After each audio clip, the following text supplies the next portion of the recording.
আপনার বলে লোক শুনছেন, আপনি যখন দাঁড়ালেন আপনার ট্রেজারি বেঞ্চের অধিকাংশ সভ্যরা তখন দাঁড়িয়ে হইচই শুরু করছে। ঠিক না, ত্রিপুরা বিধানসভা, পবিত্র বিধানসভা এরকম ভাবে কুলুষিত হতে আগে কখনো দেখিনি।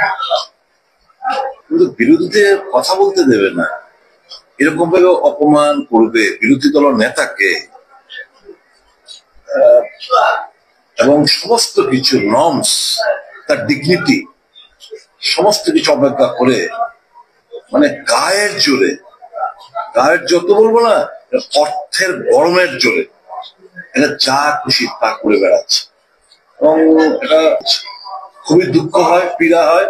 এবং এই যে প্রধান বিরোধী দল সিপিএম দল, বামপন্থী দল আজকে সিদ্ধান্ত শুনলাম এদের মুখে, ওনারা সিদ্ধান্ত নিয়েছেন বাকি সেশন ওনারা বয়কট করবেন, অনুপস্থিত থাকবেন। এটা তো সরকারের কাছে সরকার লজ্জা। একটা বাজেট অধিবেশনে আমারও তো জানা নেই, পুরো বাজেট অধিবেশন বিরোধী শূন্য, মানে প্রধান বিরোধী দল শূন্য থাকবে না, বাজেট পাশ হয়ে যাবে। এটা তো সরকারের ডিসক্রেডিট। আমার এপিল থাকবে মুখ্যমন্ত্রীর কাছে, মুখ্যমন্ত্রীকে আমি আজকে বলেছি দাঁড়িয়ে, আপনি ইন্টারভিউ করে জিনিসটা একটু সমাধান করুন। কিন্তু মুখ্যমন্ত্রীর ইতিবাচক ভূমিকা আমরা দেখতে পেলাম না।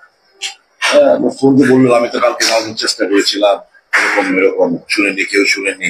মানে আপনার কথা আপনার বলে লোক শুনছেন, আপনি যখন দাঁড়ালেন আপনার ট্রেজারি বেঞ্চের অধিকাংশ সভ্যরা তখন দাঁড়িয়ে হইচই শুরু করছে। ঠিক না, যা হচ্ছে